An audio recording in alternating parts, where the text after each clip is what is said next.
This process took my photos from 0 to 100 real quick. Not even joking, you hear. Hey all you cool cats and kittens. I know, that makes me ill. Hey guys, welcome back to my channel. What are we gonna do today? Come on, I'm on one today. I really am. The coffee has just gone right to my head. It really... Yeah, there it is. I'm seeing double. So today I'm going to be showing you guys how to edit in a hazy, dream, film, vintage, retro, just stunning way. This is a super simple technique, guys. You can do this with any camera. All you guys need is a camera, a ruler. What else do you need? The Lightroom app and a piece of plastic. You're good to go. If you like photography, videography and lifestyle content, then this is the channel for you. Make sure you subscribe down below and leave a like if this is the type of content that you like. And yeah, let's just get straight into the vid. I need to calm down. I need some water. So this look has been around for quite a while. I think a lot of people have attempted it and a lot of people have failed. And yeah, I wanted to give it a go myself because I was kind of confident that I could master this technique and make it look cool. I had my vision in my head and I wanted to roll with it. So I mean, away we rolled. So like every single shoot I do, I come up with a concept, I come up with a vibe. I do a load of research on Pinterest and other different little platforms to basically create some sort of like mood board that I can show my model. Thankfully, my model was just my friend, so I didn't need to go through all that procedure as I would with a professional client. But I gave her my ideas through message and she loved it. You know, she lapped it up. She was on board. You know when you're like about to burp and it's like there and you just sound like...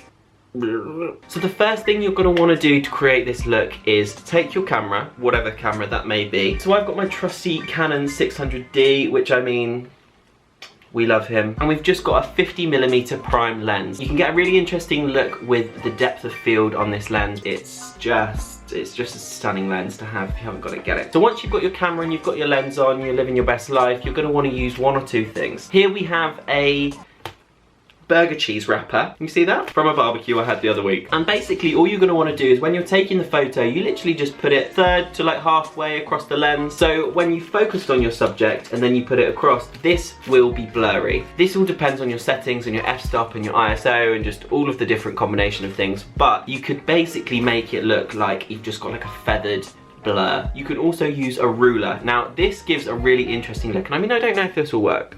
Oh my god, it worked!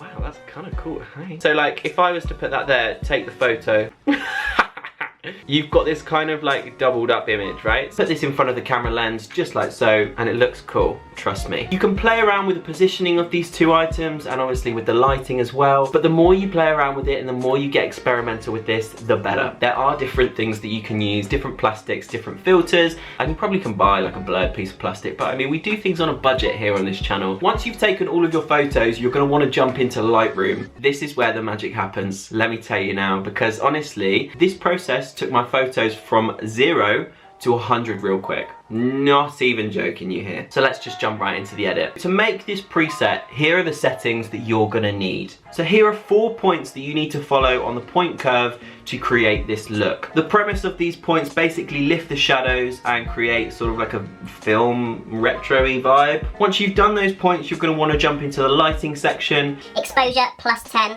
contrast -24, highlights -19, shadows +14, whites -21, blacks -25. All of these will be on the screen, so screenshot and, you know, go wild. Then we're gonna wanna jump into color. The vibrance +24, saturation leave as it is. Now, jump into color mixer. You're gonna wanna change the reds ever so slightly up 15, saturation +40, luminance +18, into the orange +27 for the saturation, leave the hue where it is, luminance -14, yellow -29 for the saturation, +13 for the luminance, leave the hue as it is, green -26 for the hue, leave the rest. With the cyan, leave them all. With the blue, leave them all. Purple, leave them all. Pink, leave them all. Not a problem. Now, with the effects, this is where it kind of makes the blurry film vibe. So you're gonna wanna go onto clarity and take that down a notch to -24. Do be careful with this tool because it can make your photos look super airbrushed, and that's not the effect we're going for. We just want a subtle glow. With the dehaze, chuck that up +12, and the grain, also chuck that up to 12. Just to give it that film look. Now on your split toning with your shadows, you're gonna wanna go to 198 for the hue and the saturation +3, and the highlights hue 287 and saturation 7. And the subtle tones in these photos, honestly, when I was editing them, they were just like screaming at me. They were just shouting my name. They were saying, Will, we love you. I love you too. And that is pretty much it for the edit. Now, again, like I say in all of my editing videos, if you are gonna create this preset, just make sure that you don't take it as gospel. Every single photo is different, so you are gonna have to change some of the settings per photo. That was rude. You are gonna have to adjust some of the settings per photo. Now, if you don't wanna bother with any of that and you wanna ignore everything I've just said, you know, not a problem. I've got another way. There's an app on iPhone. I'm not sure if it's on Android, but I definitely know it's on iPhone because I've got it on my phone.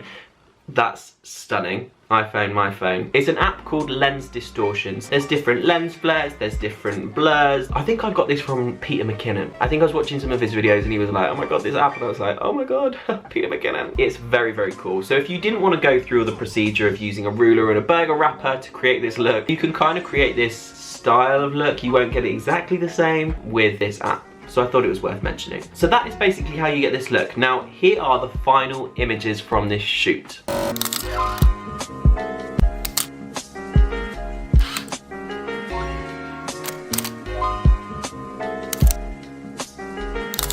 Now, I'm sorry. Stunning. Like I have just, I'm sorry. Right, there's not many points when I take photos of people that I'm like, great. I never believe when taking photos you can get it spot on. Like, I will take photos of people and be like, there's a room for improvement here, but I'm sorry, but here I've got it pretty much bang on. Like, these photos are mwah, mwah, mwah, mwah, mwah. Again, personal preference. You guys might think they're absolutely dog, and like, that's fine, you know.